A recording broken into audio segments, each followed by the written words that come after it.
অবশেষে তার গন্তব্য স্টেশনে এসে ট্রেন দাঁড়ালো। প্ল্যাটফর্মে নেমে পায়ে হেঁটে সে এসে যখন অটো স্ট্যান্ডে দাঁড়ালো, দেখলো একটাও অটো নেই। এটাই গ্রামের দিকের বড় সমস্যা, একটু রাত হলেই কিছু পাওয়া যায় না। মনে মনে ভাবলো বড় সমস্যার মধ্যে পড়ল সে। কোনো উপায় না দেখে সে সময় নষ্ট না করে হাঁটতে শুরু করলো। রাস্তাঘাট অন্ধকার, কেউ কোথাও নেই। ঠিক তখনই তার মনে পড়ল অফিস থেকে বেরোনোর আগে সৌরভের কথা।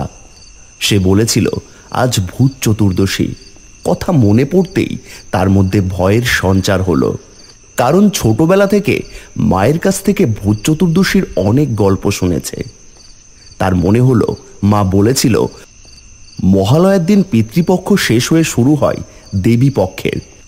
মহালয়ার ভোরে অনেকেই গঙ্গায় গিয়ে তর্পণ করে থাকে, কারণ বিশ্বাস করা হয় এই সময় মৃত পূর্বপুরুষদের আত্মারা জল গ্রহণের জন্য মর্তে আসেন।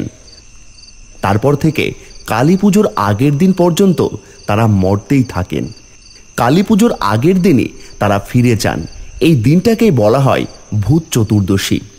এই সময় অমাবস্যা থাকার কারণে চারিদিকে ঘুটঘুটে অন্ধকার থাকে।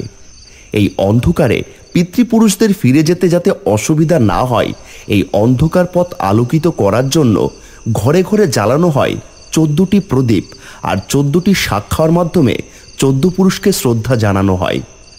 মনে করা হয় ভূত চতুর্দশীর দিনে কিছুক্ষণের জন্য স্বর্গ নরকের দরজা খুলে দেওয়া হয়।